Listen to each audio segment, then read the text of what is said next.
All right, we are live. Happy Hobby Palooza. We're on the second stage of the Vans Warp Tour. so, Nice. This is off Broadway.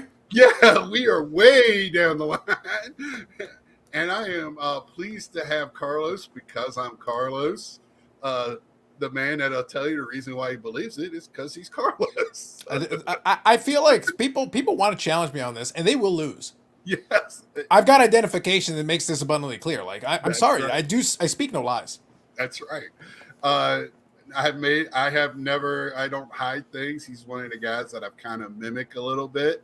I haven't done the live 4 hour yet, but the 1 hour, I got that one The down. thing is, I think a lot of people make a lot of thing about it. I wouldn't make it that long, except we have stuff to talk about. Right. If we're And it's sitting there, we're interesting. just chatting and hanging out. I just don't put a time cap on us. It's not that I'm Right. shooting for 4 hours. It's that I'm not saying, oh, after an hour, just turn it off. Right. That's it. Yeah. Yeah. And it's something that you could always go back to and listen to when you're riding as a Yeah. podcast, whatever.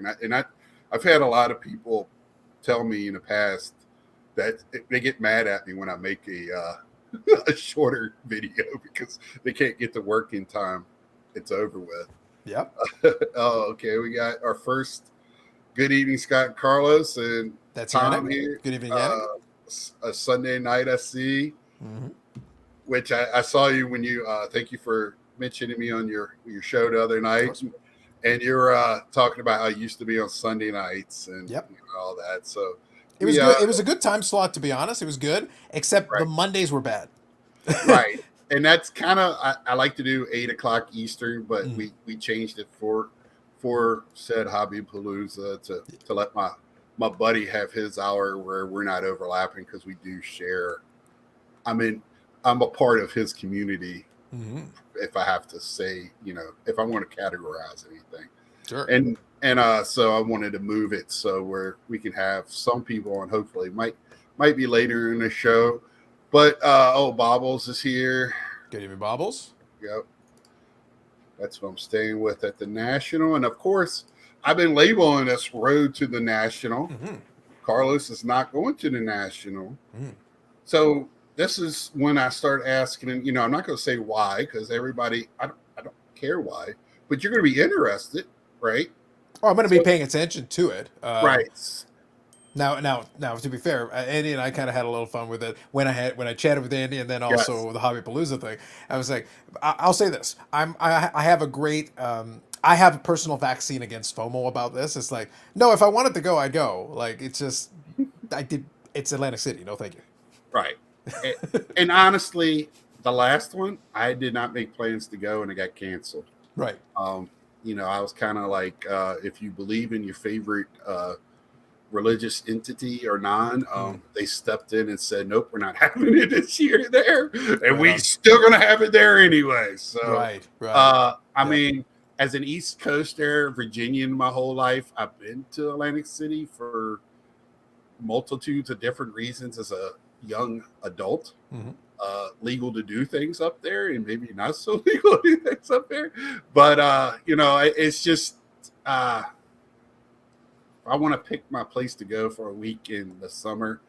I don't think that would be it, but I don't gamble, only when I'm opening packs. Mm-hmm. And, Well, the thing is, I do. So I do, but so that could yeah, have an appeal. But the problem is, then I would still feel like it's a step down from Vegas.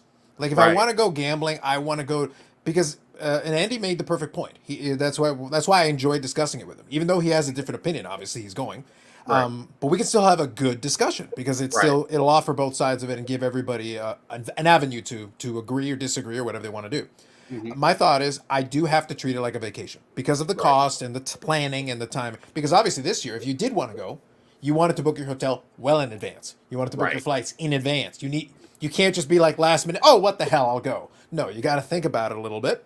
So the planning. That's what I say. Even thinking about Chicago, it means I'm not going to wait until like June next year to be like, all right, I'm going to Chicago. No, right, I will have. I have to map it out and backwards plan. But if I'm going to do it, I'm still thinking like it can't just be the show. The same way that they say it's not just about the cards, and I agree with that. Good evening, Paul. The same way I say it's not just about the cards, and I agree. but it also means I'm not going to spend my whole time in that auditorium. That ain't happening. So I want to be doing some stuff outside. Chicago Right. makes it easier for me to do that and gives Yes. me more options so that I can still have a fun trip in addition to the show, in addition to hanging out with folks and going and having a pint after. No doubt. Right. No, Carlisle, this is not the official one, but we can make it whatever we want to. It's the unofficial. It's the off It's the Broadway. unofficial. He's got his Blue Jays cup out, having a nice beverage. That's right. Yeah, and because last minute is how I went to Cleveland last time. I had a knee operation before, and I knew it was coming, so I didn't make any plans. I didn't know if I could go or not, and I knee braced it up. My doctor said it'd be beneficial to get up on it, so I went there with the knee brace from the hip to the ankle, and hobbled around. And I'm not a small fellow. I go by Big Scott. Honestly, I'm 6'2", 350. So that's a big boy walking around the knee brace, that big.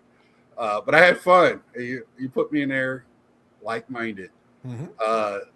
Yeah. So like for me, when I couldn't go in the past, because this is what happened to me. My first one I went to was after I moved to Iowa, and it took 2 years after that because my family's vacation was the same week of the show every year, so I could never go. Right. So I always first off, I didn't know about the YouTube all that much, but that's how I found it, was trying to find, is that what you're going to do? Is just wait for people to post after how the show's going, or the parties, or are you how are you going to try to get information from the show? I mean, okay. Are you interested in even seeing it, or? Well, to answer your question, so a great question. I was just trying to follow where you were going with it. Okay, I get you. I get you now. I just learned words. It's all right. We like words. So basically, I am interested, but it's one of those things where I'm patient. I'm able to patiently wait. It's not like, oh my God, I got to find out what's going on at the National right this second. It's like, no. I know folks that are going. I know folks that are peripherally around it. And honestly, one benefit, huge side benefit of YouTube, is that folks will tell me. They'll be like, oh, hey, check out, I saw this vlog from so-and-so. And a lot of times I have it on my, to watch list or whatever. But sometimes somebody will throw me something. Oh, I hadn't heard of this person. Oh, let me check it out. So they give me some great recommendations. So a lot of times I have folks that will actually reach out and shoot links to me, and I can check it out that way. So I will have a good breadth of what's going on. In addition to being like, I'll ping some folks and just say, hey, how's it treating you? How's it going? Having fun? Whatever. Right. And I hope they have fun. So that's why I say, despite my lack of interest because of the venue and stuff, I hope they have fun. I hope they have a good time. I want everybody to enjoy themselves. And like I said, I'll revisit this conversation, as we cross over into the year and I start planning it out and getting serious about figuring out where it's going to be and what vacation time I need to take. It's important. Yeah, and I've told you and Dr. Exclusive here, who was on 2 weeks ago. Yeah, hey Don. I'm planning on going to Toronto, I believe is it November next so year? the next one here is it's November this year, and then there'll be another one next year. But yeah, so I'm not going this year. I'm planning on the winter fall one of next year. It'll be November again. Yep. Okay, yeah. So looking forward to you guys kind of showing me the ropes at Toronto, because all I've heard is hockey cards, and that's what I want to see. Y'all said it was 80% hockey. Traditionally, especially in the fall, because usually what happens in a normal calendar year, Upper Deck will have released its Upper Deck flagship product right around that time. So that's usually a huge thing because, hey, Series 1 is out. There'll be folks with boxes all over tables and stuff. That'll be good. And that's usually a big impetus into it. Obviously, with Upper Deck being backed up, it's really messed up the timing on everything. And folks have missed out. Exactly. But usually that would be coming out right around the time of the Fall Expo. And you'd see it on almost every table. Almost every dealer that has wax would have some of that product. And they would compete with each other, and you could find the best price. You could walk around and be like, hey, let me find the best price for this. And if you want to crack some, you can. Yeah, and that this year is number 2 even out yet? I got Series 1. Has 2 even been released this year yet? I know it was delayed. I'm trying to remember if it did get finally released. It might have. I think it did. I haven't seen it in stores, but that don't really say much now that I'm down here in Carolina. But Yeah, yeah, but I know they were super delayed. I think I did get a chance to mention it here and there, and I almost feel like I have to remind. I feel like maybe a refresher video would be because I have some folks talking about Upper Deck stuff because they do the AEW product as well. And yes, obviously, I'm waiting for the next AEW product because I'm interested. yes, I've had Billy from Upper Deck who designed the damn thing, right. and he's told me some stuff about the next issue that I'm very interested in, but I'm Mhm. not going to say anything. It is not for me to say. That'll be really interesting. But that's delayed too. It's the same Right. problem. It's like we're all waiting and waiting, waiting. But last December, I don't remember which podcast it was. I want to say it was about the cards, maybe. But there was a podcast in December last year where the president of Upper Deck was on it. Yep. And he flat out said at that point in time, he goes, guys, I don't think, and this is him, I don't believe we're going to be back to a normal calendar of distribution until at least 2023 Wow. because that's how messed up it is for them. Right. And he knew that in December of 2021. Yeah. Think 'Cause about that. the extended last year came out like the week before the national, and I think that's when it's slated for this year. I really liked the extended. Didn't have much in it for like hits or things like that. Yeah. But they did what a little bit like Chronicles and Panini, where they brought back some older style cards or some of their more popular styles that you haven't seen in Upper Deck. Made me I really like that, and I hope they do the same thing this year. And, Yeah. But AEW, I really wanted to pick up the first one, but that price is stupid crazy on that hobby box. Mhm. So are they going to stay in line with the rest of their products and name it like something? So You the know next that? one, so the next one is Spectrum. So Oh, they are. the release sheet's already out for that one. Oh, okay. If you want to see the general release sheet, it's out. That is going to be a higher end product. It's going Right. to be like a one pack that has memorabilia and stuff in it. You're going to get a lot of autographs, but considering you're bringing the pricing accordingly. Mhm. But what's funny about that, actually, I can reach over. So I got basically Yep. I got a chance. Now this came by the time of the expo is when I got it, and there was a sale after the expo. So I opened one box and I've got one sealed. So I'm keeping Right. one sealed. Yeah, it was a very But- good story how you got the one box of things. Absolutely. But the thing is that when it comes to this stuff, though, it's unfortunate because, and in the conversation with Billy, we were able to kind of go a little behind the curtains, but he obviously can't just flat out say it. Right. But I'll put it this way.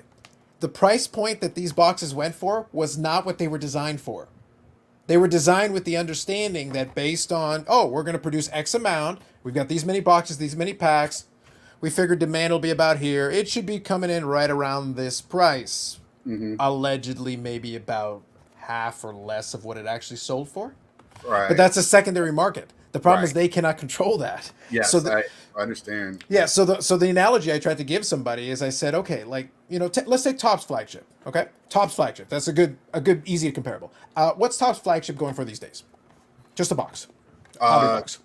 125 for Series 2. Cool. What if I 130. just randomly said now it's $300 Yeah. and the contents are the same? Right. What would you think? You'd be I like, would- oh man, Topps is ripping us off. This is trash. This is I terrible. would, but yeah, other people would, yeah. But imagine if that happened, and then you're looking Right. at Topps and going, "What? Why would you guys do this?" It's like there's not $300 worth of stuff, and they're like, "We didn't do that. We made the boxes, we gave them to the distributors, and then they looked at the secondary market, and you all just wanted to buy it at whatever, and they just Right. kept raising the price. Right. So the distributors are like, "We like money." So, Yep. so it's like, but then Upper Deck has to answer for it.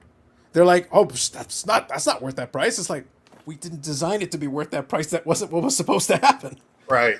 Yeah, and I mean, I really wanted it because it was, it's the new kid on the block for wrestling. I'm an old head wrestler. Sure. I I grew up with Mid Atlantic and not ADA, but NWA and Mhm. your Dusty Rhodes back in the day, Mhm. and Yep. and then when they came, I kind of got out of it in the 80s, and then when they came back with when the WWF and WCW were having the Monday night battles, and then you threw in ECW in the mix, that was just the funnest time I've ever had with I wrestling. agree. Absolutely. And it's hard to recapture that for me. I still watch it every once in a while, highlights and stuff. Yeah, yeah, So yeah. Like, and the thing is, I don't even watch WWE at this point at all. It Yeah. just doesn't interest me. I like AEW. I actually do watch it. Like tonight, we've actually got the Forbidden Door pay per view, And Right. Scott, this is how much I like you. The Forbidden Door pay-per-view is happening as we speak. It is being PVR'd. I got a PVR'd.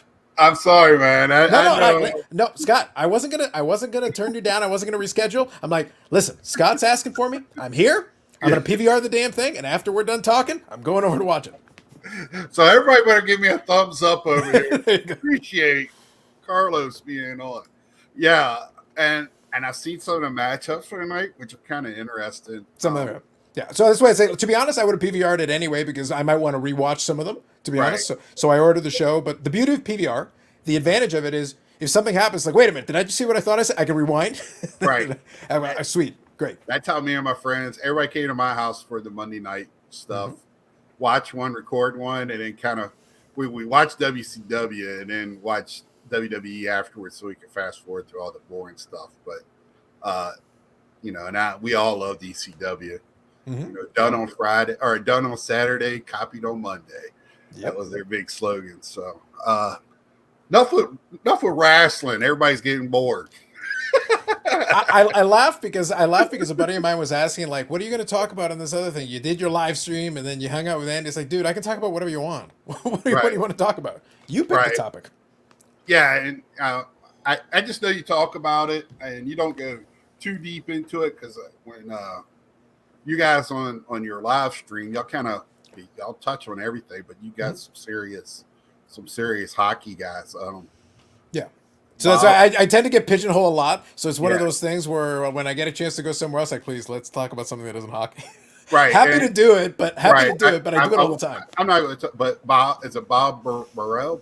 Bobby Burrell. Yep. Oh man, he's one of those guys that just, when he starts talking, I just kind of stop whatever I'm doing. And I kind of just like, okay, I need to listen to him. He could just tell me lies and I'll probably be like, okay. Well, the good news is his lies are written.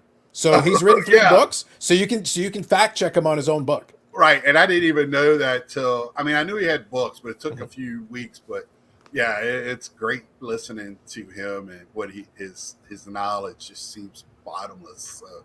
Yeah, in that category, he knows his stuff. He's gone really deep in it. He's studied it. He's talked to a lot of the right people.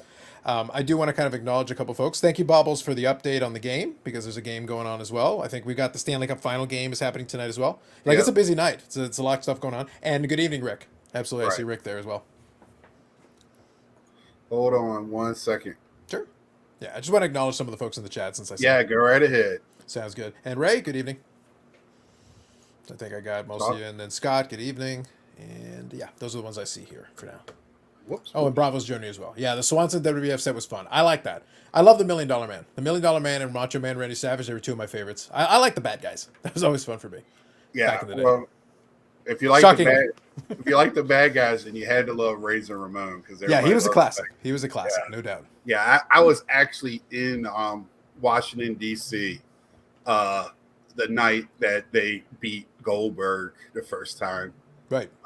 At the pay-per-view. I was in the house for that one. I was in the house when Sting turned Wolfpack. Oh, yeah, that's right. Yeah, I was in that. I was there live. I was there live the night that DDP walked out on WCW. Yes. So I was at a lot of live events. I was one night on Monday Night Raw. We were right behind the taping side of. We were on WWE the whole night. We were the first row going up. Yeah. So we were on camera the whole night on that side. We had a whole row of us. That was a fun night. Well, I think that the fun part about that era was that since they were going into uncharted territory at that time, everything was fresh and everything was new. Right. Now, unfortunately, as a longer-term jaded kind of wrestling fan, it's like, look, don't try to show me something I haven't seen because that's going to be really hard. Right. Yeah. I've got a chance to see a lot of things now. But the thing is like, if you're going to bring something in, I've seen a lot. And, you should have given him an intro theme to follow with the wrestling theme. You should have given him just Stone Cold Steve Austin, glass shatters, the whole deal. I wish I'm about to get was it the Stream Deck or whatever, so I can do stuff like that. I think this is going to happen, Rick. we need to get Carlos to Chicago next year. I've already bribed him with beers. Yeah, I think I've got like, I'm building up a tab. I've got about 3 or 4 people bribe me with beers. Like, I may not have to pay for beer in Chicago. Right. I might be covered. Hey, it's not a bad place not to have to pay. But I was gonna say at that point, it's like, what happens? Like, the Chicago trip is virtually free. It's like at that point. Yeah, but you're not going to have to hold court near food court. That's not where you. I don't know what's at the Toronto Expo, but the Chicago one, not. No. Well, I think the great irony is if I do go to Chicago, I can promise you one thing. I will probably spend less time on the show floor than about 97% of the attendees. Like, I will look around for some stuff for sure, but like honestly, and with the way I collect, I can find most of the stuff I want at this point. So in all honesty, it's going to be to say hey to some people. I will look around like displays and stuff but that means I can make beelines for those areas. Like I can actually ignore 85% of the show, not because it's like, oh man, there's nothing here. No. But it's like, I don't need you for this. Right. I don't need to go to your booth. I don't need to sift through every dollar box you got. Dude, my neck and my back bug me if I spend too much time leaned over. So dollar boxes are out. Just know. And I enjoy walking. I'll do it for the exercise. But then I'm going to go outside. I'll go to a Cubs game. I'm going to do some other shit. Tell you what, I'll meet you all at the pub. All right? When you're in the pub, just let me know where. I'll be there, and I'll collect some of these free beers. All right? Yeah, and I can tell you, last year, the after shows were very fun. Yeah. We had a blast at those. But, yeah, when you get into that place, it's hard to just make your way out. Yeah, that's why I'm going to be very strategic. While we're on what you're going to be looking for, and you don't really look for it because you won't find it in Chicago, you'll be better off staying up there. How do you say Modano in your way? I say Mike Modano. Modano. Okay, yeah. I think that's how Dr. Exclusive said it. If I wasn't, is that how Joe? Listen. I don't think he'll be offended either way. No, look, I'll tell you what. I'll make you a deal. He is going to be at the fall show. He is one of the guest signers. So I'll be like, pronounce your name for the record, sir. Oh, he will. I will get a signature just to ask him. I will. I'll pay for it. I signed my T-shirt, sir. How do you say it? Yeah, exactly. Well, that was the thing is that people, when they saw he was one of the signers, because I've been collecting his stuff for so long, they're like, "Oh man, are you excited?" It's like, I was there the last time he was a signer, and I am signed. Like, I'm actually out of stuff for him to sign. I've got look, there's a signature right there. There's a 16 by 20 right above my head, right now. Oh yeah, I've seen that one. And I did the Detroit just because I already have enough Dallas and North Stars. It was just a change of pace. It was just to put something different. Yeah, I'm so upset before the craze happened. I missed Ovechkin by one day at the Chantilly show. I didn't land till. Yeah, I was very upset. My dad was like, here I am as a 47-year-old at that time. Like, oh man, pouty face. And all that. But it's like, it's okay, son. We'll make it another time. Yeah. Yep. I was ready to start kicking the floor. And that was the year they won the Stanley Cup and all that. So right. I was, I got the Sports Illustrated with him on the cover. And I got it framed and everything. So just need to get it signed. Right. Upsetting. And now I'm hearing he doesn't sign anymore because things are being said to him and stuff. So right now would be a very tricky time because like I said, I always and it's funny because sometimes in the chat some folks will try to get a little political on it and I shut it down immediately because it's like, guys, I have opinions too. And you know why you don't know what my opinions are? Because they're not relevant to this conversation. Right. Word. Yeah, like if you genuinely want to know and you ask me one-on-one and we're just chatting and you want, but I'm gonna outline for you quickly in a couple of minutes and then we're done. Right. Because I've developed them over time. I've considered a lot of things. You're probably not going to change my mind on anything, so I'm not interested in having a debate. Right. So then why start? Why start a conversation that isn't going to lead anywhere? It seems like a waste of my time. Seems like a waste of your time. Let's not. And this is sports cards and. Yeah, sports. I have a sports card YouTube channel. I have the option to go into other. The name of my channel is because I'm Carlos. It's not because I'm Carlos Sports Cards. Right. I don't have to talk about sports cards, but I choose to do so because, look, that's easy for me. I have fun doing it. If I wanted to make another channel talk about XYZ, I could, but I'm like, nah. Yeah. I saw they had a bunch. I saw the list for the Chantilly. I wish I was there for the Rustlers today. I'm going in I always go in October. That's when my birthday is. Me and my dad go up there for it. Hopefully, we have Nats Man with us next time. I'm wanting to go to Chantilly for sure. We're gonna get you there, brother. We're gonna get you there. It's actually in my territory, so I may be able to swing it for work. There you go. I'll throw a rock through somebody's window and make you come up. Okay. Well, the funny thing is, it's gonna depend on what the timing is in terms of what happens at the time. But the company I work for right now, one of our headquarters is in Chicago. If I wanted to play that stuff, I'm like, yeah. Do you want me to work in the? I think I need to check some stuff with the Chicago office. You guys want to pay for the flight? Yeah. I just saw that Liv Morgan, she canceled. That would have been one of the people I wanted to get an autograph from. There you go. I think we all know why, but don't need to be said. Well, listen, look, it could be worse. Billy Cilio works at Upper Deck, and one of the great joys, he's actually put together a collection of Tay Conti, and he's talked about it. And because he runs the Upper Deck, and because he was there at the Upper Deck booth, like he couldn't go out of his way. But at the same time, when the opportunity came and Sammy Guevara and Tay Conti were hanging around, they're like, "Hey, do you want to bring him by the booth?" so that he could get a picture. And I'm like, mm-hmm. And then if you look at the picture, it's him and Tay Conti. But if you pan back the picture, Sammy Guevara's there too, and he cropped him out. Did he? Oh, 100%. Well, he's not bad in the ring. Yeah, he's a great wrestler. But I just thought it was hilarious, and I was like, Well, you know, I probably WWE because it's not big enough. Yeah, that's right. So would it be bad etiquette if I changed my YouTube channel to Because I'm Carlisle? We have licensing packages. My people will reach out to you. It's a franchise. That'd be like, was it the Kentucky Roadshow that has all the card shops now? All That's over right. That's right. It's the Whatever Roadshow. Pick a place. I lock my robles up. You see that? That's oh, Bobbles. Messing with the Nats. We just happy to see Nats up and around tonight. There you go. My favorite thing, by the way, Nats, we've never spoken before, but pleasure to chat with you. You too, sir. My favorite moment was you and Eric, and you literally fell asleep on the video. It was wonderful. You realize what time it was? It was like 1:30, 2 o'clock. Like I said, I believe you, but the problem is my live stream by about hour 4 and hour 5, they're going to 1:30, 2 o'clock, and I've already been talking for 4 hours. And I was like, I was dead. And what makes it so bad is he edited. He edited stuff out, y'all, because it was bad. I told my wife about it, and she. The worst part. Did you include the uncut version? No, that's going to be pay per view.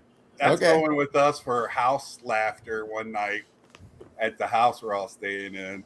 That's what I was gonna say. At that point, you keep that footage. You archive it. You archive it for reasons. When the moment is right, it's like, hey, let's watch a video, y'all. I kind of felt bad because I laughed. It was a paid thing. Yeah. Reason why I edited it out, because he was sleeping. You could tell it was not in that awkward position he was in. And he woke up with his back locked up. Yep. It was funny. It struck it. I was like in tears, and they woke me up laughing. Yeah. Well, I did. Well, the thing is, I've had, and it wouldn't be any surprise to anybody. I've had, because some of the live streams used to go so late. Sometimes right at the end of the stream, like a couple of the guys, you could tell where they're kind of starting to drift off a little bit. My problem is that I've been a night owl for over 20 years, so like. I've gotten it to the point though, and it's been good. You got to train your managers and stuff if you work in the corporate office. But you train them so it's like, look, no morning meetings for Carlos. That's right. The morning does not exist. Leave me alone until lunchtime. I work second shift, so it's perfect for me. That's right. Yeah. So let's change gears away from wrestling and hockey, because you talk enough about that. I really want to know about the 53 Bowman set, right? Mm-hmm. Correct? Yeah, that's the one. That's what that project I'm working on right now. Yep. Right. Have you finished it? Did your last one come in? Or? No. The 54 Bowman is the one I finished. 54. That's the one I recently finished. 53 is in progress. I'm working on it. I picked up a lot of the big ones. Like I got the Mantle, I got the Pee Wee Reese, and I've got a bunch of other Hall of Famers. Stick with the easy ones first. Get the common guys. You got to stick with the cheap ones. What the peasants get. Go get those first. And then, keep those, high end, Puddinhead Jones and whatever other crap you got sitting around. Go get those later. Puddinhead Jones. Yeah, that was Fred. That was a Fred. I was getting ready to say, you got to go wrestle Ed for the Puddinheads. I don't have to wrestle him. It's like there's 15 billion of them. It's like Yeah. I was telling you what, you run around the room and find them all. I already got one right here. Yeah, I was like, I've collected 71 tops because that was the year I was born, Mhm. graded. And It's a great set. somebody told me to get the harder, like the higher end ones first when you Absolutely. have the money to get them. So that's kind of what I did. I'm trying to get them. At the point at a certain grade, but those guys, I was just happy to get in my collection at any grade, like Thurman Munson in a high grade. Mm-hmm. It's not going to happen. Yep. Not in this lifetime. So that is the play though for set building at this point, especially if you're doing vintage. I would really go after the main guys because they're not getting cheaper. Right, They and haven't been. that's kind of why I was asking because it seemed like that was the route you were taking. So like when you started the 54, was there? When did you start it, and why was 54 where 53 seems the one that most people talk about? Okay, so I started a bunch of vintage sets years and years ago. So the 54, I think, to the best of my recollection, I probably started that one about close to 20 years ago. So it's been a slow chipping away at it. It wasn't like I was aggressively. It was like one of the sets I had in a checklist. So yeah, I was going after it, but it'd be like I had a couple of cards here, a couple of cards there. It's only in the last year or two that I got a lot more aggressive with it. Hey, I'm getting close to the end. Let's focus and fixate on getting it down, the checklist down. The reason is because I always thought the 54 was a little underrated. I really like it. I was a big fan of it because again, it looks dull compared to 53. 55 at least got that TV thing, whether you like it or not. It's Right. at least different. And if you're talking about the mid 50s and you're talking about color television, Right. that was a novelty in 1955. It makes sense. Yeah. Like you get it. So those were always fun for me. A lot of my singles were acquired in the mid 90s when I used to go to a big card shop that we had in Toronto because they would buy collections and I'd buy the stuff dirt cheap. I was buying the singles for like $1 or less in bulk. So most of my 55 Bowman set was built in the 90s. And then I kind of eventually slowly came back to it. 55 Bowman was the first set I finished. 56 Tops was the second. 54 Bowman's the third of the 50 sets. I've got a bunch of 70s stuff, but that's Can I interrupt you? Because I didn't know about the 55 Bowman. Yeah. So on the 55 Bowman, they're like everybody, even I know, centering is bad. Cuts are bad on it. Yep. So was that when you were collecting that? Is that something you were looking for? Was good centering, or because those cardboard, your corners are often mushy anyway. Yeah. So was centering something you were looking for, or what were you doing? Yeah, that's a great question. I started that when I was in my teens. I didn't give a crap. The goal was to finish the set.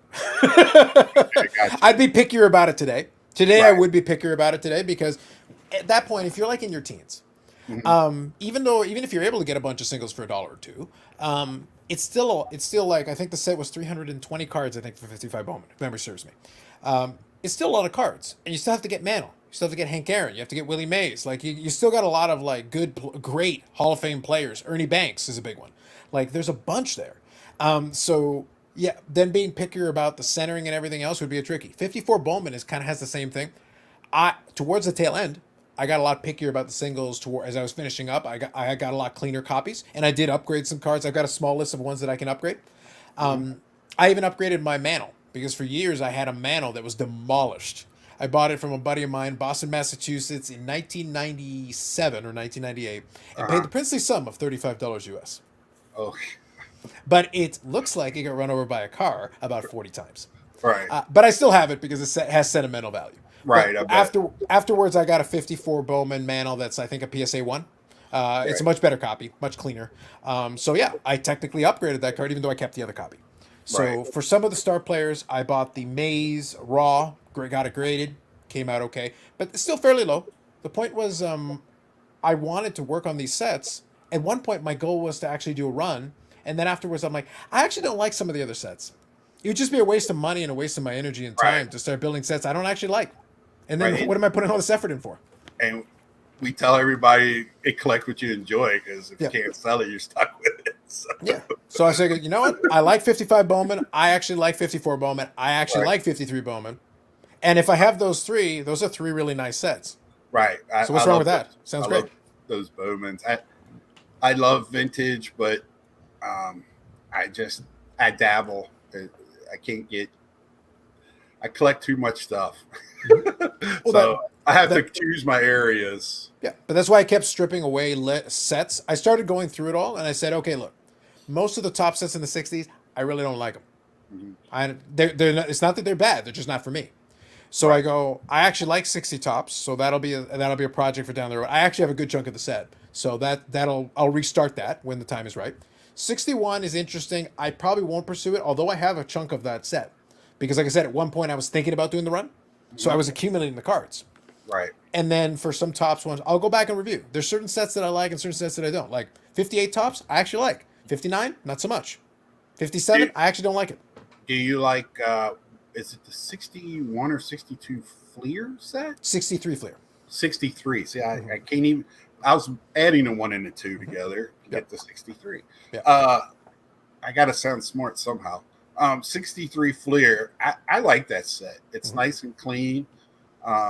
That's one of my favorite Roberto Clemente cards that I have is in that set. Yep. I really like the portrait style pictures on those, and I don't know why I'm always drawn to that. And I think it's just because that was the Fleer set, and we don't see Fleer for another 40 years.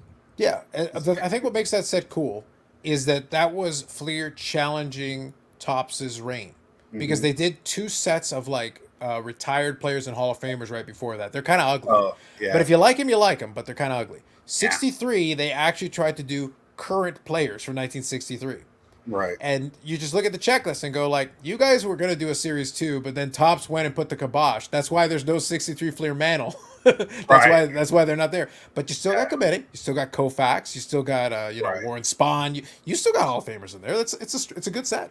Right. Yeah. I just I like that different stuff, and that was it caught my eye first time, and also when I got that Clemente, it made me kind of investigated. I read that story where you could tell they were going to make a series 2.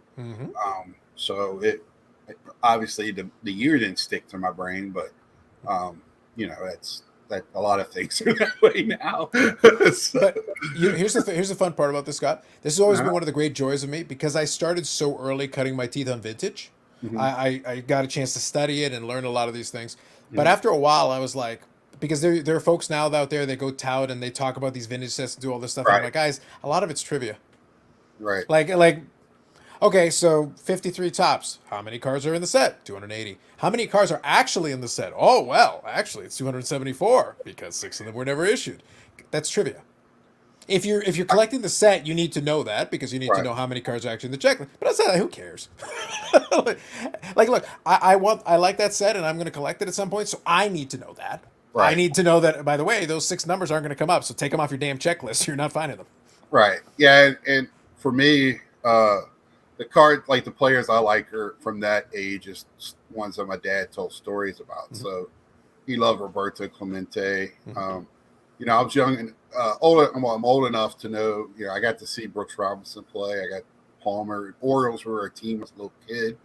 I've told this story many times. That was the first ones that we could watch on our TV locally. So I when I got to be a teenager, I found both of them in their rookie cards in dollar boxes, for heaven's sake. And I got those, and I got them low graded, but you know what? They're mine. I have them. And I got them with my money as a teenager. So story there. I like it like that. And that's the way most vintage cards come with stories in one way or another. That's the fun part about it. And I love the history of the game, but I just, like I said, it's just, I can't collect everything. So. Yeah. I love looking at like your cards, BBC, Mike O, anybody that shows them, I can sit there and look at them all day long and admire them and love them for what they are. Like that Mantle card you said it got ran over 40 times. That would be an interesting story if that card could actually talk. Right. Yeah. It's basically, I've shown it before. It's literally held together by pieces of tape that are literally trying, like it's desperately hanging on. Yeah. It's hilarious. Like I said, that buddy had done a complete Topps and Bowman run. He to the point that he also did on near complete run of football. But he started doing that years and years and years ago. He started well long before any of the prices went up. To the Mhm. point that he has a complete 52 top set, all of it. He's got Mantle. He's got everybody. He worked at a grocery store. He worked at a grocery store since he was a teenager and eventually became a manager. But he's a manager at a grocery store. Like if you really think about it, what does a manager at a grocery store have any business having a 52 tops Mantle? Well, if you applied yourself and started really working on it early on and started building it to the point that he got so bored at a certain point, he'd do the 56 top set, but you've got the white backs and the gray backs. You got a Right. bunch of these dumb variations. So he's got 2 copies of 56 Mantle for 2 different versions of the same damn set. Right. It's like, why? I always used to be like, why, dude? Seriously, what's wrong with you? Yeah, that's why when I bring up like, oh, I got the team set, and they start bringing up, well, do you have the complete? Do you have the era of this one? Do you have the era? And I'm just like, man, I just want the base card. Only because I love the 56 tops Mantle so much. Right. I am willing to be a douchebag and get the other version, Right. but only the Mantle. I'm not doing the rest of it. Right. I've got a 56 set. I'm happy with it. Gray back or white back, I don't care. Right. Just it's done. I will probably get a second copy of the Mantle just to have the 2. Right. But that's it. We're done. I'm 3 cards away from the 60s run of Mets cards, Mhm. and I mean they're the 3 big ones. So hopefully I'll have that complete here by the end of the month. So I'm just gonna have to bite the bullet and buy them. Mhm. I don't see them. Ryan Seaver, Choo Choo, and I just don't see him going down. So Yeah. it's crazy. The thing is, it's doable. Like the way it is now, if you do narrow down the scope of what you're collecting, that's why I joke with a lot of folks. Guys, I could never buy. I could go and just not buy another card again, and I'd be fine. My collection's fine. I'm Mhm. happy with it. I spent 32 years getting it to a point where I'm pretty satisfied with most of it. I've got a lot of the stuff. I'll do a video eventually where I'll go back to the beginning one more time because I don't have the original copy, but I've got a copy of this little visual price guide that was very similar to the one that I had originally. So for me, it would be the original one was 1992, but I have a 1991 version of the same. It's very similar, but you could flip through the pages and see color versions of the different cards and different sets going back to 48 Bowman. Right. When I scanned through it and I was a kid, the aspiration was, wouldn't it be amazing having some of these Mantles here? And there was a moment in time, I sold some of them off because, like I said, some of those 60 sets I didn't like. There was a moment in time where I had all the Mantles except for 52 tops and 51 Bowman. Mhm. And I've actually sold I've sold a good chunk of them off, but I still have a bunch. I still have my 53 tops because it's one of my favorite cards. I have a 56 top because it's one of my favorite cards. The 54 Bowman I like. The 55 Bowman I like. The 53 obviously I like. So I've got them in my sets. But when I was like 8 years old, I didn't think any of the above were possible. I didn't think a 69 tops Mantle was possible. Like it was beyond expectation. But at one point, I got to a point where even in my early 30s, I had the collection that 8-year-old me always wanted. Right. So then what the hell am I doing now? I should Right. be dead. It's over. Yeah, but for me, I'm still broad enough where I think, like, I'm looking at 5 hobby boxes to my left that haven't been unopened. So if I just took that money, I probably would have like a higher graded Roberto Clemente. But I like rip and wax, so that's one of my favorites. But when it comes to like the stories and as a kid, my dad told me a story. They were showing a package, of Clemente, like on TV, when they show a package, where highlights of him. And I was just in awe of this man, what he was doing, and how he was playing the game with such ease. And I never knew I would be able to own any of them. And now I got a good chunk of his player run, Topps player run, including the Fleer one.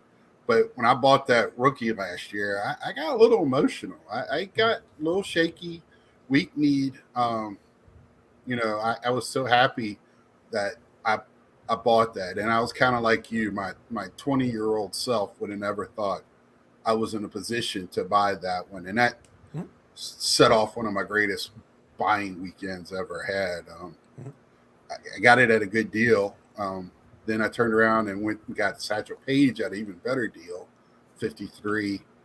And then the next day, went and picked up the rookie Gretzky, which I'm sitting here listening to y'all talk about how many Gretzkys could be out in one place, and here I am thinking I did a good deal last year. Well, Scott, the problem is you just had to come by Canada. Like I had a bunch as a doorstop over here. I could have just given you a couple. Right. We use them to like counterweight against other things. Like it's like you just show up, you go, you get your driver's license and a Gretzky rookie. Like everybody had one. Yeah, I'm sitting here going, like, what do you even need? Like it's not even a big deal, bro. Come on. I was sitting here. It was a couple of weeks ago. Y'all were saying I was before y'all went to the Toronto show. I'm sitting here going, you dirty. I made the joke. It's like I have actively in my collecting career gone out of my way to avoid the damn card, and I've had 2 of them. Right. I went out of my way, like, no, 9. Keep it away. Keep it away, Vile Demon. I don't need that shit. Nope. 2 of them. Carlos, I got a question. Please. I want to say this was from last year, but I think you had made a statement concerning the unlicensed. Oh, dear Lord, I've made a lot of statements. He's about to quote me back a statement. Yeah, unlicensed Go on. product. Yeah. And I loved hearing it was like, don't buy it, I'll buy it. Yeah, exactly. Can you enlighten some folks on that viewpoint? Sure. So I know I've mentioned it in different ways, but I think I know the one you're referring to. There was one where I was being very specific. And I said that I like the unlicensed stuff because if the design works for me, the design works for me. I'm a fan anyway. I just like the card, so I'm fine with it. But I use Soto as an example, but you could use a different player. It's fine. Soto's rookie year is 2018. He's got a certain amount of 2018 cards. You got to be a little picky, but you got to pay attention. But like the Topps ones, some of them are like we already know. Topps, I think there's 20,000 PSA 10s of the base Topps. It's like it's common as dirt. Even the Chrome, which is a little bit better, is like I guess 8,000 or 9,000 PSA 10s. Like it's not hard to find. I've had multiple copies of both, so it's not like it's a big deal. And I kind of casually collect Soto, but I've accumulated some nice cards for him. But the thing is that when you look at that 2018 year, and I can use Optic or I can use Prism or I can use whatever because they did the Panini Chronicles. I think we've talked about that one a little bit here and there. If you actually add up all the variations that they did that year, the total, I don't remember the exact number, but I think the total came to under 900 card print run total with every numbered version, including 1 of 1s, including out of 10, including everything. Because when you add it all up, even the most common version of it, I think was out of 299. So when you really figured it out, it's like, you realize there's, even if all of them came out 10, you'd have less than 900 cards of that entire run for Panini, and I've got 9,000 Topps Chromes. It's embarrassing how the discrepancy between, it's like, actually, I'm not saying they're short printed, but I'm saying in relative terms, they're short printed. Like in relative terms, if you want Soto, pick a different player. I don't care. Acuna, pick a different one. If you add it up, you're like, actually, they didn't make that many. Relatively speaking, even with all the parallels. And again, I'm using every single number parallel, all of them. It's still not a lot, relatively speaking. Yeah, and people just run away from the baseball Panini stuff. Yeah, because there's no logo on it. They became obsessed with the logo, and it's like, look, man, you do. That's why I said, you do you. You don't like it? Cool, man. I'll buy it. Yeah, I'm a player collector, right? Who cares about the logo?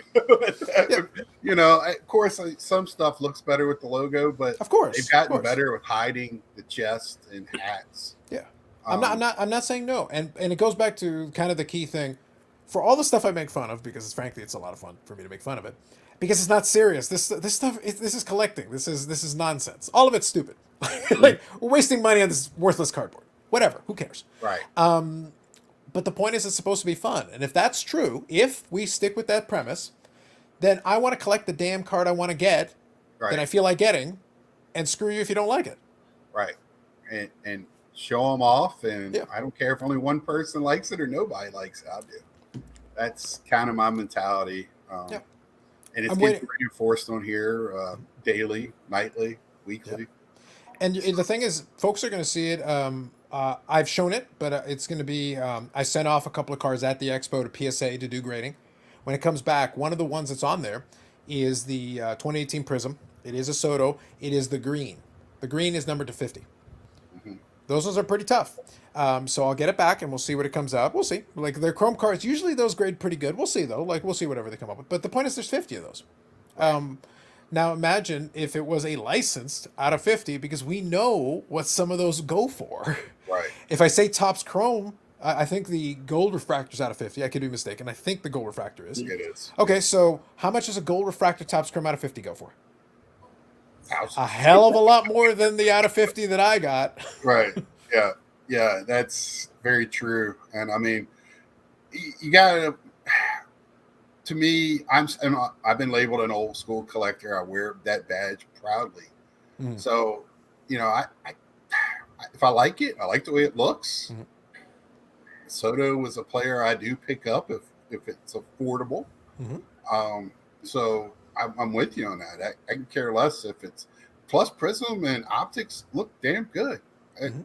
Topps has kind of dropped the ball on their Chrome, comparably speaking to me, Mhm. to Prism and optic. Yeah. So you know, I've said that before. Yeah. Grab Paul's comment, because this is the best one. Because Paul gets my sarcasm. Paul knows. Yeah, as looking. What this is stupid collecting pieces of cardboard with sweaty men isn't serious blasphemy. Yeah. Facts. Paul Yeah. knows. Paul knows. Yeah, I say Paul that. enjoyed when I showed off Sharknado cards. Yeah, I keep consistently. I am going out of my way, and people don't understand this. what is your love with that? It's stupid. That is the love of it. That's the Scott. The whole point. Okay, look. This is also not canon, so everything I'm about to say doesn't count. So Right. you can replay this as many times. It wasn't me. It was Natsmans doing ventriloquism tricks. He was talking through me. Okay. Right. Yeah. So, my entire channel is supposed to be stupid. I'm basically Bob Lewis, but even more clever and sneaky. He makes it overt what he's doing. I Yeah. also kind of make it overt, but I keep telling y'all that it's stupid, and you don't get it. The name Oh, of the I got stupid it. channel is because of Carlos. I can give legitimate information and suddenly flip the switch into seriousness whenever I feel like Right. it. That's the Right. fun part. But the Sharknado is because it was stupid. I literally had a conversation with my buddy Jay. He brought up Sharknado cards. I didn't even know that was a thing. I Googled it literally as soon as he said those words, I turned to my second monitor. We were recording. I turned to my second monitor. I go in here and I look it up, and I'm like, that's real? And then I bought them on the spot while we were talking. I was like, this is so stupid. I must have it.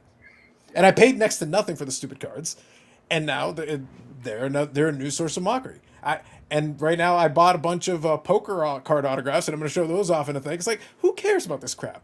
I Right. do, because it's funny. Well, you and Andy were talking about the It's gonna be poker great. stuff. Like Poker geez. cards for the moon, Scott. To the Yeah. fucking moon. You're good. Corner to market. Damn right. This is serious business here. Well, you know, Serious.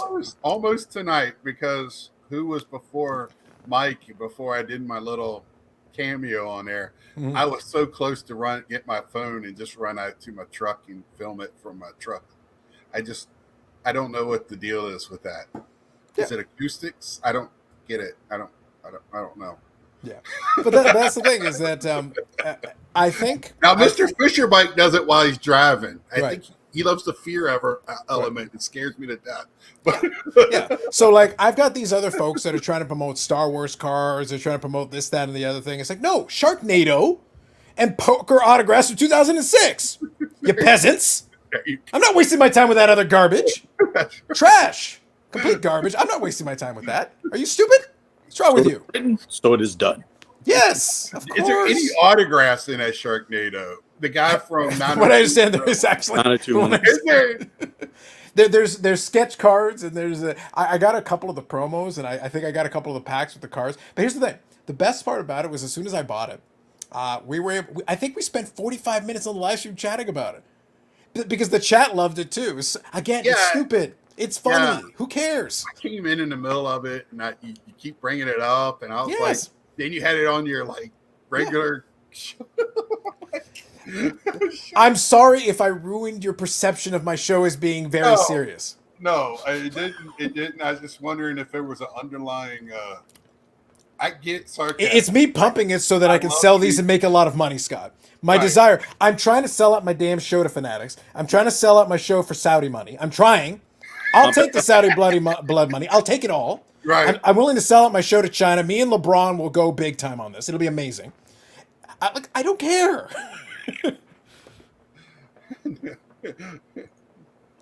No problem, Mike. But it was So close. so barring that, if we can pump Sharknado cards and I can get rich on that, that's cool, man. We'll do it. That works for me, man. I'll sell out so hard, it'll be great. I'll be decked out in Sharknado from head to toe. Let's do this thing. Let's Yeah. go. The other one I would love to have his autograph. And what's the blonde that used to be in all the?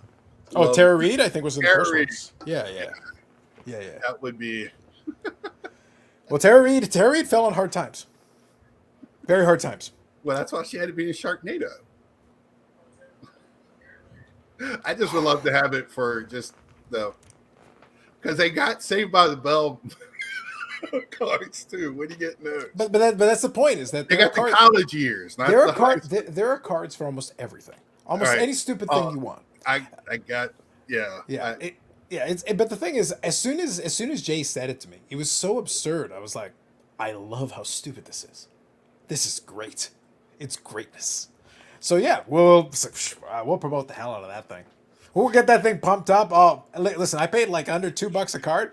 If I can get that damn thing up to like $5-6 a card, ooh, I'm minting money, man. With free shipping. I'm minting money. You don't even understand. Oh my goodness, that's you be doing a. You should have your own class for Flippers 101. It's without. Well, and part of the fun is that there will always be the folks that tune in at some points and don't get what I'm doing, and they'll be like, "Is he serious?" It's like, "Oh, I'm serious. Oh, I'm very serious. All of this is very serious. This is sports cards. Very serious business." Yeah, I try to express that every Sunday night on here, and I think you picked up on that. I come on unscripted, just want to have fun and forget about the seriousness for an hour of everything in the outside world. I think I don't like their approach for a lot of stuff, but I think the sports card radio guys accidentally run into one of the truths. And that is there are a lot of collectors who do take this way too seriously. That's why they get freaked out about Oh, yeah. I encounter this all the time. That's why I say my show will oscillate. The whole thing is meant to be kind of a joke. It's a deconstruction of what would be a serious sports card channel if we did a sports card channel. But again, we don't quite go to the absurdist level of Bob Lewis, even though I have him on the channel. Right, So I know we you- embrace the absurdist of it. Yeah, But the thing is that then suddenly we'll flip the switch and Bobby Burrell will explain a lot of great things. Like he'll give like great, amazing information. You Yeah, want to he's ask me just about great. some vintage baseball and stuff? And happy to talk to you about it. No problem. We can flip the switch, and all of a sudden it's like, wait, between all that moronic garbage and the Sharknado thing and this and that thing, but they also talked about this and they talked about that and they talked about this other thing, and all that makes sense. Exactly. It's a blend and a mix between actual good information and complete moronic idiocy. right. Yeah, and I mean that's what I said.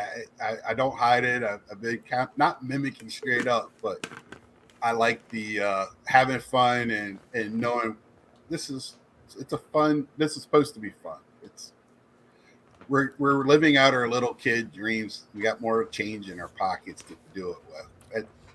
That's all it is. Yeah. For better or worse, even though he was never a collector at all, I inherited a lot of Carlos Sr.'s ability that I don't even take life seriously. Life's too short to take seriously. I'm not taking it seriously. I'm kind of the same way. It's like pass. I'll pass on taking it seriously. Nah, I'm good. Yeah, until I got a little older and Anything serious, just 3 grown men at 10 o'clock at night on a YouTube. But that's man. That's the point. yeah, Every single time somebody really gets worked up about something, I'm sitting there like, do you understand where you are? Mm-hmm. Do you understand what you're doing right now? And yet, you're trying to tell me that I'm supposed to take this seriously. Good luck with that. Not today, sir. Not today. Yep. That's a fact. It's a good there one. we go, right here. Give my boy Nats Man a Red Bull. Yep. Lou Rock has hit me up a couple of times. You stole the show last week, Nats Man. It's all you, buddy. It's all We're you. going to screen. I know what I'm going to do. I'm going to screenshot it, and we're going to print off 1,000 8x10s, and we're going to have a signing for you at the National. $25 a pop. We're going to charge them, right? Yeah, $25 a pop. Okay. Listen, if Scott has not learned to sell out hard, The whole point of that segment is I'm trying to convey to you the virtues of selling out so hard. Commit to it, bro. Just commit to it. Well, if you ever been there, I'm going to have the guy announce Nats man is now signing. If you haven't, numbers 1 through 800, he is doing the pictures right now. Yes. Well, look, I've said And you got to crawl in a bed. Maybe that could be part. That could be part of the photo op. Sleep on your shoulder. You can That's do the gonna photo be op. some serious. That's gonna be some serious money. That's for the VIP package, bro. That's for the VIP package. That's what you got to do for that one. Super VIP. Yes, absolutely. But the thing is, like, if I've said this once, I've said it 1,000 times. It's like, I was born in Panama. Corruption is my birthright. My mother's Colombian, bro. Like, you don't understand. We don't do. It's like, wait, legit? I don't even do legit. Well, No. I didn't want to say how is a man named Carlos in Canada, but now I know. Parental stupidity is the answer to your question. The inability to read a map. Every single time we hit winter here, I remind them of this. I'm like, California was over there. We speak both official languages. Both. Parlez-vous français? No. I don't speak French. What's wrong with you? Carlisle, Big Scott 35 is real quick. I was a huge Big Hurt fan. Big Scott was my gamer handle, and I lost. And 35 was the number because of Big Hurt. There was a bunch of other Big Scotts, and then I had to put the 1 in there because I lost to one of my things. I lost the sign in. I couldn't log back in, so I had to change it. Long time ago. And Natsman 72 is he loves the Nats and was born in 72, right, Natsman? Rajo. Nice. Yeah. Nice. So, now, anything else, Carlos, before we head out? I know it's early still for you, but I was going to say, I thought this was the preamble. I thought we were going to start the live stream now. This is being recorded? no, we. Oh, I gave away all those. Oh, I gave away all the Oh secrets. my gosh, all your buddies. Brutal. How This is long? This is terrible. This is just hate. It's just heinous. I don't Hey, know you what got to do that now. you need to watch though. What's that? You got that DVR to watch. Oh no, Yeah. I'll be getting to that. Don't worry about that. I think they still got an hour before they finish the main event, so I'll be catching up on Is it. as we go. Tecante wrestling anybody tonight? No. They don't have her on the. They don't have her on this one. So Billy won't be watching. He's out. Well, what's her name? Brett. What's Britt the Baker? woman's? Yeah, Yeah. who's she fighting tonight? No, so she's not on it either. It's the only. I think the only women's match they've got on there is Thunder Rosa and Well, she's yeah. good. Yeah, but she's the champion currently, so she's got the championship. Oh, she match. is the champion. Yeah, so she's the champion against Tony Storm. So that'll be the match they'll have on there. I hope Tony Storm puts on a good show. I still don't understand the whole thing at WWE. That was weird. Well, the thing is, she explained it. She basically said, "This is stupid. I'm wasting my time. Please release me." Right, because they weren't going to push her. Yeah, I mean, like it's like I'm standing around here just I don't even know what I'm doing. I don't know why I'm doing it. One day you tell me you're not needed, then I get a phone call saying fly over here because we need you to do a match, and it leads to Right. nothing. So I'm out of here. This is dumb. right. Yeah. Yeah. So it's like Well, fair. That's completely fair. I get it. I like get to it. see what happens now that Vince has stepped to the side. Supposedly. Oh, he didn't step aside. Huh? Stephanie McMahon is now the CEO. Right. So It's like yeah, completely different. He's still in charge of creative. So Right. a grand total of 0 has happened. right. He's still going to be in the gorilla with the headphones on, Mhm. telling everybody exactly stuff. Don't worry, guys. We fixed it. We fixed it. Right. I can't believe all the stuff that Cody went through and he went back there. It's like, so none of that count? None of that meant anything? I don't- Well, I think for that one specifically, I think he wanted to have more control than he actually had. He realized at some point that it's like, Tony Khan is the kid of a billionaire. Yeah. So he's a nice enough guy, but the thing is, at a certain point, he's like, but actually, I run the company. Right. So I'll work with you, but I get to decide what happens. And I heard, and what I read and listened to was he was upset because of Jericho's contract and he wanted to make Jericho money. I don't think I'll be honest. I don't think the money would have been as big an issue for him as much as he would like to have a little bit more control over what he was doing. But at a certain point, indirectly, Tony Khan made it clear. It's like, yeah, you're still kind of an employee. However you want to phrase this, you're an employee. Yeah, But It's Tony's money. Yeah, that's exactly it. He signs the checks. The misunderstanding is that I think, just as a kind of a side thing, the short version I can give you, I think Tony Khan's biggest problem right now is that he is very chummy with a lot of the wrestlers.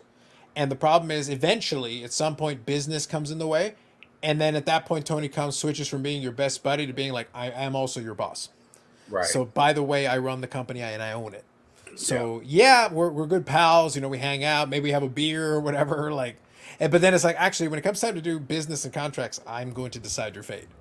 Right. But I thought we were friends, but I also run the company. Yeah. Yeah, business comes, when you're talking business is first. We can go have a drink later. But if you think about it from the wrestler's perspective, though, that would feel like a betrayal almost. Because Right. if they can't get their head around that idea, like normally, and this is in real life, real business. See, now I'm going to switch to serious mode for a second. But in real life and real business, you might have the nicest boss in the world that maybe takes out the team, whatever. I had a manager who took out the team to the pool hall. We would go hang out. They pay for the beers and everything. And great guy. I had him as my manager for 4 years. Great relationship. But he was always my manager. Right. I always remembered that he was my manager. In fact, he even had the same birthday as me. So 1 year at the office, we had double birthdays and double cake. And it was glorious. It was fantastic. But I always reminded him he was 5 years older than me. I was always very helpful in that regard. There you go. But the point is, we had a great relationship. Even after I left, we had a great relationship. But he's not my friend. He's my manager. Right. We can have a good relationship, but he is my manager. And I think a lot of those folks in wrestling, because it's this weird, loose kind of business, people forget that. They Right. forget that it's like, but that dude is still your boss. He signs all the checks. Everything goes through him. He makes all the final decisions. So yes, you can have super friendly terms and be great collaborators, get a lot of great, amazing things done, and he'll listen to you and adapt certain ideas. But at a certain point, if he decides you're doing X, you're doing X, or else. Yeah. Right. Especially when they got rid of the KFAB and all that, where the wrestlers hang out together. The good guys don't ride a separate bus from the bad guys. They ride together and they show each other on Instagram. Yeah. Shoot, they're even, you see AEW Instagram people with WWE wrestlers now. They'll show a picture of a wedding and they're all there together. Yeah. So, I think, though, it wouldn't make sense to try to do that today. right. Because it'd be really stupid. It's like, yeah, sure. Even though you've worked together for years and this It's a other company, television. it's like you're not going to fool anybody. It's like, Right. I saw you on TV at that company and now you're at this company. Right. You're telling me you don't know who the hell this person is, who you basically hung out with for months over here. Right. The WWE does this with their own talent on their own product. Sometimes they'll act like they'll make these weird changes and they'll be like, you do realize this person was on television, right? Well, they would never acknowledge that they came from another company. When they started with them, that was like day one. And they tried to do that all the time. Yeah. If they left and went somewhere else and came back, it was, they were on a hiatus or went to go learn jiu-jitsu, something. Well, I'm taking it even a step further, Scott. I'm taking it a step further. I'm talking about guys that are still at the company. Then they continue, and all they would do is put them on the other show and suddenly forget that they had been on the other show. Oh, yeah. Like just randomly. Or they change their name. Or they change their Raw. name and be like, but they were on NXT for like 2 years with this name. Yeah. NXT is on television. People actually see this. So then it's like, okay, so now you're this. It's like, why? It's like, this person's been on TV already with this name. The NXT thing drives me nuts too, because a person can be on there and be awesome. The crowd goes nuts. Yeah. Especially on the takeovers. Yeah. Same buildings as the other guys just the night before. But as soon as they go up to the SmackDown or Raw, they get buried. And it's just like, what? I don't get it. Yeah. So, And that goes beyond kayfabe. That goes beyond what you just described. I said it's inside the same company. It's like if you were doing this show and it's you and Natsman, and now he is Metsman. And it's like, but he's the same dude. Literally, he looks the same. He sounds the same. Like he's changed nothing. Why is he now Metsman 84? Like, it's the same dude. I can see him. Yeah. And you just pretend that nothing happened and just roll with it. Well, Now you're Big Scott 87. That's why I kind of like WCW days, because if somebody came from New Japan or Mexico, AAA, somewhere else, they were like, oh, they're a champion. They could even bring their belts in the ring, call it in WWE, they can't even call it a strap. Yeah. So, stupid rules that they have. So, but anyway, we're going to call it good. Carlos, I can't stress to you how much you talking about me last few weeks has meant to me. So I wanted to have you on. I'm impressed with your show, your videos, your knowledge, and the fun you have with the hobby. And I thank you for from the hobby to you, just bringing us some joy and fun on Friday nights. It's great. No, I So, appreciate thank it. I you, sir. appreciate it. And like I said, I appreciate you, but really, it was just so I can hang out with Nass, man. Yo, I'm sure. Yeah, like, Every that's video is like Scott, bucket list checked off, hopefully that's like man. done, taken care of. Yeah, so this has really meant a lot. So to everyone out there, I hate to say it, if you are not already seeing Carlos, because I'm Carlos, you can go check him out. I'm sure everybody on here knows who he is. If you don't, I don't know Sad. what building you live under, but go check him out, subscribe, like, share, and do the same with this video. And so until next time, see ya. Deuces.